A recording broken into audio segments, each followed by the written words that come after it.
1974. That was back in the early 70s. I don't know when I first met Ulti. Ulti's been there my entire life. He's my other brother from Marzo Street. I've known Ulti since I was 4 or 5 years old, so we're talking 1974, 1975. I first met Ulti, it was George's fault. At the time, you don't know what neighbors are. You just know friends that you play with, and Ulti was there, you know. And it was just one of those things. It was just like your brother, different than a friend. You already knew who you bonded with really well. You know what I mean? So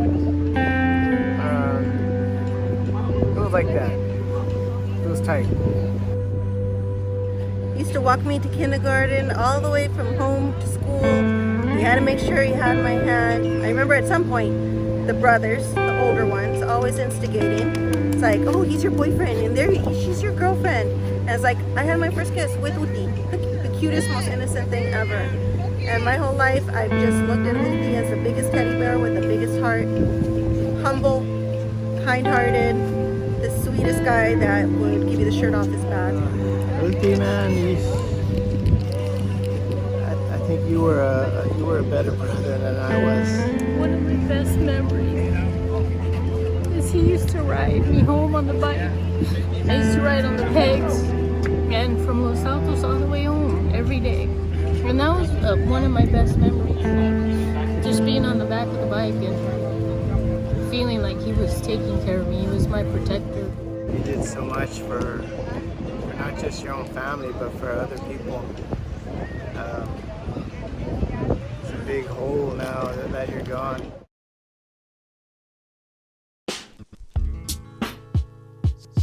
Slow slide. Yeah, here We were playing poker in our pool cabana in my house, and I was eating some chips and I was sitting next to him. And apparently he thought I was eating those chips like they were going out of style. So he looks over at me, pats my tummy, and he goes, "Párale, mija." And I didn't know whether to slap him or hug him. And you know, we would always laugh about that. And he's been calling me mija since that day, so I would always call him mijo. So he's always been my mijo. Ulti was that guy. He put off like a little kind of shy tone, but he was freaking loud as heck, man. He used the white chicken Jones. Chasing him on the street on his bike. That's what we did, man. He was littler than we were. There was a big age difference between me and him and stuff, 7 years. So, yeah, that's how we met. We would go and chase him and stuff and take their bikes and ride it on the block and then give it back to them.